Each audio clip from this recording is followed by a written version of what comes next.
Hello everyone, जैसे कि मैंने आपको बताया था, इन्फोसिस ने अपने ऑन कैंपस का जो पैटर्न है बिल्कुल चेंज कर दिया है इंटरव्यू का और हायरिंग का। तो चलिए वीडियो को आज बताता हूँ कि इन्होंने ऑन कैंपस में किस तरह के क्वेश्चन आपसे पूछे जा रहे हैं इंटरव्यू के अंदर। तो रियल एक्सपीरियंस एक स्टूडेंट ने शेयर करा है, तो मैं आपको वही एक्सप्लेन करूँगा डिटेल में। तो चलिए वीडियो को स्टार्ट करते हैं। अगर आप चैनल पर पहली बार आए तो प्लीज़ चैनल को सब्सक्राइब कर लेना। मैं लेटेस्ट जॉब अपॉर्चुनिटी से रिलेटेड वीडियो अपने चैनल पर लाता रहता हूँ। तो सबसे पहला जो चेंज किया गया था, जैसे आपको ऑनलाइन असेसमेंट के बाद क्या होता था, आपको स्पेसिफिक रोल आपको बता दिए जाते थे कि आप इस रोल के लिए शॉर्टलिस्ट हुए हैं। अब से इन्फोसिस ने ये बंद कर दिया। अब से आपको सिंपली आपका रोल पहले से फाइनलाइज नहीं किया जाएगा। आपका रोल आपके इंटरव्यू परफॉर्मेंस के बाद फाइनलाइज होगा, उससे पहले आपको आपका रोल नहीं बताएंगे। तो जो पहले आपको बता दिया जाता है कि आप डीएससी के लिए शॉर्टलिस्ट हैं, आप एससी के लिए शॉर्टलिस्ट हैं, तो इस तरह का अब से नहीं होगा। आपको सिंपली एक शॉर्टलिस्टिंग की मेल आएगी, उसके अंदर आपका डीएससी और स्लैश एसपी मेंशन होगा। देन क्या होगा, जैसे ही आप शॉर्टलिस्ट हो जाएंगे तो आपका कोडिंग राउंड होगा। आप कोडिंग राउंड से पहले आपको एक वो ईमेल भेजेंगे। ईमेल में उसमें वो देंगे आपको उनका विंग स्पैन। आपको पता होगा तो इन्फोसिस का खुद का सॉफ्टवेयर है विंग स्पैन, जिसपे वो कोडिंग असेसमेंट कंडक्ट कराते हैं। तो उसके क्रेडेंशियल आपको दिए जाएंगे एग्जाम से एक दिन पहले। तो जब भी आपका इंटरव्यू कंडक्ट हो रहा होगा, इंटरव्यू से एक दिन पहले आपको आपके विंग स्पैन के क्रेडेंशियल आपके पास भेज दिए जाएंगे। उसके बाद आपको क्या करना होगा कि विंग स्पैन के जो आपको क्रेडेंशियल आपको भेज दिए जाएंगे, तो आपको इंटरव्यू के सिस्टम में आपको अपना लैपटॉप लेके नहीं जाना। जो इंटरव्यू है, आपको उसके सिस्टम में वो क्रेडेंशियल एंटर करने होंगे और उसके बाद आपको 2 कोडिंग क्वेश्चन दिए जाएँगे। तो 2 कोडिंग क्वेश्चन में से आपको 1 कोडिंग क्वेश्चन मिनिमम सॉल्व करना पड़ेगा।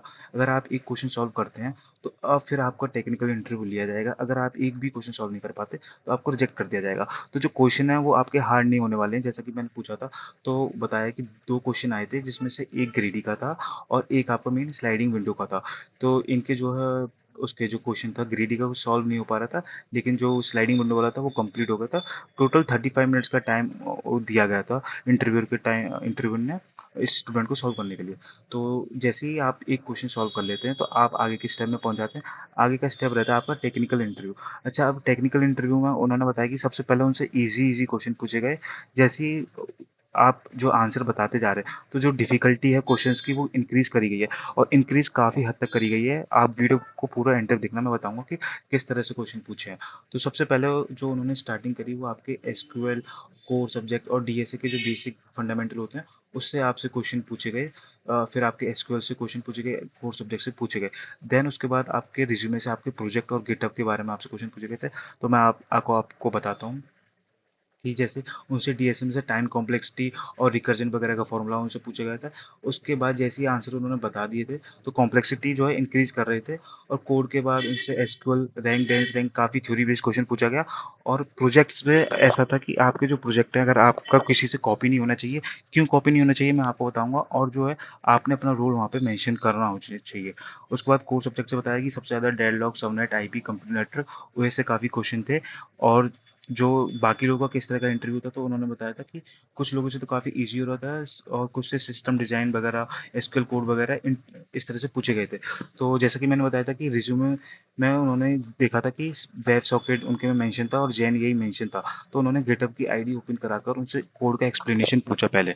सो अगर आपके जो है वो अपने सिस्टम में आपकी गिटहब आईडी ओपन करा के कोड का एक्सप्लेनेशन भी पूछ रहे हैं, तो आप देख सकते हो ये एक्सपीरियंस उन्होंने शेयर करा।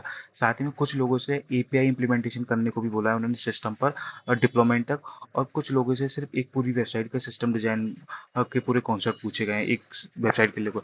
तो आप लोग देख सकते हो इस तरह से कुछ इंटरव्यू एक्सपीरियंस इनका रहा है। अभी रिजल्ट इनका आया नहीं है। तो अब बात करते हैं कि अगर आपके ऑन कैंपस इन्फोसिस आ रही है, तो आपको किस तरह से प्रिपेयर करना है। तो चलिए मैं आपको वो सब बता देता हूँ। तो आप प्लीज़ है ना चैनल को भी सब्सक्राइब कर लेना। तो जैसे मैंने बताया था कि आपका इंटरव्यू में सबसे पहला फ़िल्टर होगा, आपका कोडिंग राउंड फ़िल्टर होगा।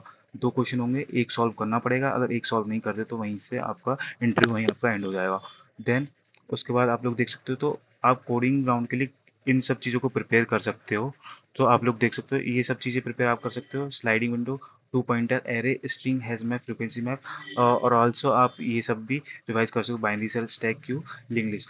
तो ज़्यादा हार्ड क्वेश्चन आपसे पूछेंगे नहीं, क्योंकि आपको ज़्यादा टाइम मिल नहीं रहा। आपको 30 से 35 मिनट्स पूछ रहे हैं, तो आपसे सिंपल बेसिक से ही क्वेश्चन आएंगे आपके उसमें इंटरव्यू में। तो ज़्यादा हार्ड नहीं करेंगे, क्योंकि फिर उसके हिसाब से उनको ज़्यादा टाइम भी देना पड़ेगा। और एक टाइम पे एक इंटरव्यू, सिर्फ एक कैंडिडेट का इंटरव्यू ले रहा है, तो ऐसे में फिर इनको पूरी हायरिंग प्रोसेस कंप्लीट नहीं कर पाएंगे अगर ये ज़्यादा टाइम लेंगे।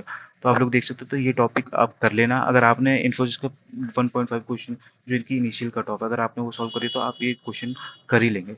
देन उसके बाद आपको क्या करना है टेक्निकल इंटरव्यू आपको एसक्यूएल और कोर सीएस फंडामेंटल टॉपिक पर ज़्यादा ध्यान देना। अब एसक्यूएल के लिए आपको जो आप देख सकते हो, select where group by having order by, joins और एग्रीगेट फंक्शन का, सब क्वारीज का, primary foreign key, normalisation related, इनसे रिलेटेड आपको पूरी एसक्यूएल अच्छे से प्रिपेयर कर लेनी है। तो आप लोग देख सकते हो। और जो है ना, आप है ना जीपीटी पे जाके टॉप 30 या टॉप 20 क्वेश्चन जो है एसक्यूएल के एक बार देख लेना, क्योंकि एसक्यूएल क्वारीज आपसे पूछी जाती है लगभग हर इंटरव्यू में, तो ये आप सर्च कर लेना। देन आपसे कोर सी ए सब्जेक्ट हो गया आपके, ऊप्स, डीबीएमएस, ओएस, नेटवर्क, इनसे रिलेटेड भी आपसे क्वेश्चन पूछे जाएंगे। तो ये स्टार्टिंग में आपसे इसी तरह से होगा कि एसक्यूएल के क्वेश्चन पूछे जा रहे हैं, कोर सी एस के। अगर आप इन सब का आंसर बता पा रहे हैं और आपने क्वेश्चन कर दिया था, तो यहीं तक आपको जो डीएससी का रोल है ना, लगभग 90% कन्फर्म हो जाएगा, अगर आप ये सब कर देते हैं। देन इनके जो रूल होता है, एसपी का जो रूल होता है, L1, L2, L3, तो इसमें मतलब जैसे जैसे ये कॉम्प्लेक्सिटी बढ़ाते जा रहे हैं, क्योंकि इनको सेलेक्ट करना है कि इनको फाइनल कौन सा रोल देना है। तो कुछ लोगों से एपीआईज वगैरह, किस तरह से एपीआई वर्क करती है, पूरा ऑथेंटिकेशन वगैरह का कोड वगैरह उनसे पूछा गया है। तो आप लोग देख सकते हो, आपका जो आप गिटहब है, जो आप प्रोजेक्ट मेंशन कर रहे हैं, प्लीज़ आपके खुद के प्रोजेक्ट होने चाहिए, आपको पता होना चाहिए आपने किस तरह से क्या फंक्शनलिटी उसके अंदर ऐड करी है। और साथ ही साथ में प्रोजेक्ट में आपको ये क्वेश्चन जरूर देख के जाना कि क्या प्रॉब्लम जो है आपने इससे सॉल्व करी, आपने ये प्रोजेक्ट ही क्यों सॉल्व करा, आपका कंट्रीब्यूशन क्या था, टैक्स टैक्स सिर्फ यही क्यों यूज़ किया, और बिगेस्ट चैलेंज क्या था। तो प्रोजेक्ट से रिलेटेड आप ये क्वेश्चन 100% प्रिपेयर करके जाना। अगर आपने अपने प्रोजेक्ट के अंदर कुछ नंबर्स मेंशन करे हैं, जैसे फॉर 20% एफिशिएंसी इंक्रीज्ड, क्योंकि एटीएस का स्कोर बढ़ाने के लिए काफ़ी लोग यूज़ करते हैं, तो प्लीज़ एक बार वो नंबर का आपके पास वो भी होना चाहिए कि किस बेसिस पे आपने ये नंबर मेंशन करा है। नहीं तो आप ऑन कैंपस में उस नंबर को हटा सकते हो, कि सिंपल आप रख सकते हो। देन उसके बाद देख सकते हो, जैसे एपीआई बैकएंड वगैरह का उन्होंने पूछा था, आप अवॉइड करना कि जो है कि आपने कुछ चीज़ें पहले से ही डेफिनेशन मेमोराइज कर ली, जैसे आप एक्सप्लेन कर पा रहे हो वही करना। और प्रोजेक्ट किसी और के प्लीज़ अपने क्लेम मत करना, जो आपने बनाया है वही बताना। सो फाइनल चेकलिस्ट आपके लिए यही है कि सबसे पहले आपको ये सब क्वेश्चंस की, आपका डीएसए का होगा तो आपको सिंपल डीएसए क्वेश्चन प्रैक्टिस करने हैं सब। जो भी आपके डेटा स्ट्रक्चर हैं, लीनियर डेटा स्ट्रक्चर, उनके बेसिक बेसिक आप जो क्वेश्चन हैं उनको प्रैक्टिस कर लेना, कोर सब्जेक्ट कर लेना, एसक्यूएल कर लेना।